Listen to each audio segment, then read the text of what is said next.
everyone, and this is going to be the stance for the Coronet. We've got the front end lowered by raising up the axle pins on the spindles, and then the back we've lowered same amount, I'd say about 1/8 of an inch, and we did that by removing some of the spring hangers. They were pretty thick out of the kit, so that allowed me to drop the entire unit, which I'm going to show you here in a second, but that's going to be the stance on the Coronet. Okay, to get the stance lowered in the back, it was real simple. If you recall this piece here, the springs, axle, exhaust, is all molded as one piece. So all I did was the hangers on the springs were pretty thick. They had a lot of meat on them, and that allowed me to remove some of that plastic and drop the whole thing down closer to the frame. Now when you do that though, then it creates a problem for the exhaust.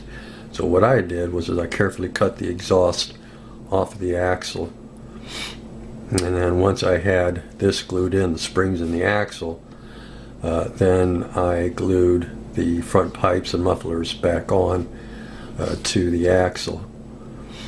And the mufflers and the front pipes have been painted with Testor's Metallizer, the stainless steel. And then the floor pans and frame here, as you can see, were painted the Metallizer titanium, and then the suspension parts, rear and front, were painted the Army Painter matte black. So it wasn't too hard to do.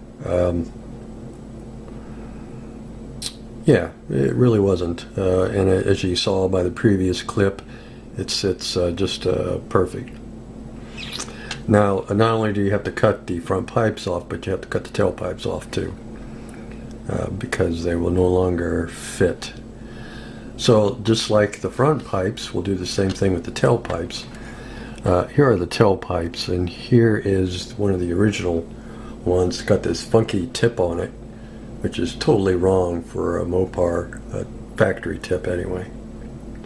So I dug through my junk box, and I found me a pair of accurate Mopar tips, the square tips, which is what they should have. So I took my razor saw, cut that funky tip off, and then glued on the square tip. So we'll paint this now.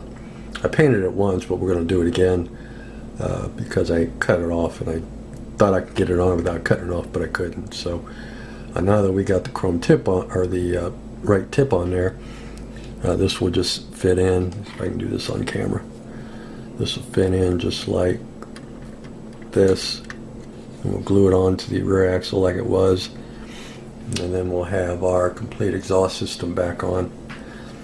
And you saw how nice it looked lowered, so it'll be all hunky-dory perfect. So easy peasy. So I just have to cut the tip off that other one, that funky one, and put the right tip on there, and yeah, that's what we got. So pretty spiffy, and it's going to look great lowered, as you saw. So I've been working a little. Oh, one other thing too, I forgot.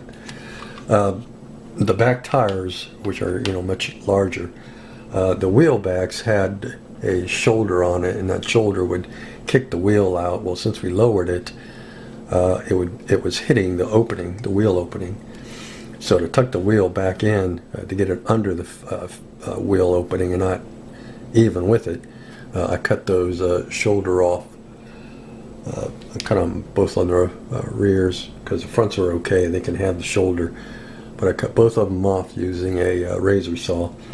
And as you saw, that brings the wheel in, and the wheel sits closer to the body springs, which, you know, tucks the wheel in up under the car like it should, because I didn't want them sticking out, obviously. So we had to do that too. So not too many modifications, all that were very simple to do. So just the only tool I used was a razor saw, and we were all looking pretty spiffy. So that's the suspension. I think we're done with the suspension. I don't think we're going to do any more to it. I'll have to go back and do some touching up where I glued these pieces on. I got a little sloppy with my glues, so we'll touch those up. And got to paint the underneath of the interior bucket, because the transmission tunnel, as you can see, we'll be seeing, we can't have that, so we'll paint that to titanium too. So that's the story on the suspension and the exhaust. What I've been working on now is under the hood, the engine. We've got the 440 here. We've got the valve covers painted in Tester's aluminum metallizer and buffed a little bit. We've got different carburetors on it because the kit carburetors, the 6-pack, sits up too high for the hood. Here is the kit carburetors, and I tried sanding them down a little bit, but I just have to take way too much off to get it to work with this RT hood. So I went to a smaller 6-pack setup. I don't know what it's off of. Found it in my junk box. But we'll still be able to use the air cleaner with the hood, and I think it'll be just fine because it gets covered up by the air cleaner anyway. You're not going to see those carbs at all, so I thought, well, why worry about the carbs that much when they're going to be hidden anyway. So when I was going through my junk box looking for carburetors, I found the workings for the ram air hood. So I thought, well, that's pretty cool. I'm going to use that. Give it the underneath the hood some detailing and make everything look correct. So based on where this air cleaner sits is where I glued the ram air unit underneath the hood. And being that this is resin and pretty, light will shine through it when you hold it up to a light, I was able to figure out where to put the scoops. So they're exactly over this area right here. So that would make the ram air scoops correct with the ram air workings underneath the hood. So what I did is I held this up to a light.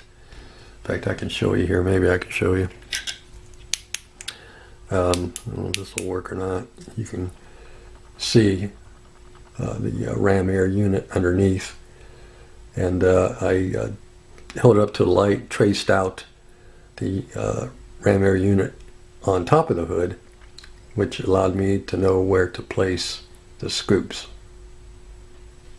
to make sure they're in the right spot. So that's how we did the ram air hood. So that's ready to be primed, ready to be painted, and the fact that this sits lower now, I can go ahead and use it, and the air cleaner fits exactly inside the ram air unit. So that worked out pretty good. So we're getting things done. That should be it for modifying things. Suspension's all done. The engine is all done. Hood's all done. So everything else should be pretty much box stock, other than the bench seat we'll be swapping out, but it fits like a glove, so we're not going to worry about that too much. So that's where we're at on the Coronet. So far, so good, and been getting lucky and finding the parts I need to make this a little bit more accurate, like the exhaust tips and an accurate ram air hood, and yeah, so far so good. We got the paint mixed up. I decided to go with the dark green. if you're a Mopar user, then if you're a Mopar fan, then you know the old dark green. The paint coat on that was an F8, and I always liked that dark green. Long time ago when I had my Charger, I worked with a girl that had a '68 Dart, her GT, and hers was that dark green. I always thought it was cool. So I decided to go with that dark green on this Coronet RT. So I mixed myself some dark green up based on pictures, and I think it's pretty close. Might not be accurate, but it's close enough. I used 3 colors here. I used this folk art Christmas green, mixed in a little folk art gunmetal gray, and then of course just a little bit of folk art black or licorice black. I mixed all those 3 colors up, and we ended up with a green that I think is pretty close to the F8 green. It might be a little darker, a little lighter, but I think it's pretty damn close. So that's the F8 green. And I painted it on the stick so I could let it dry and see how it dries, because craft acrylics will dry darker. So I wanted to make sure that when it was dry that it would look very close, and I think it's pretty close. So we got that mixed up. So we're ready to go on the body color. It'll be the dark green. What else? I think that is it for the Coronet. Yeah, that's it for the Coronet. We need to get working on, I forgot her name. Got her on the bottle here and some putty, getting ready for her to be painted. And we'll get her painted up so she'll go along with the Coronet. Can't think of her name now. I'll have to look it up again. I forgot her name. But we'll get her painted up too, and that'll be all spiffy. That's it. All right, guys. Take care. We'll see you in the next update.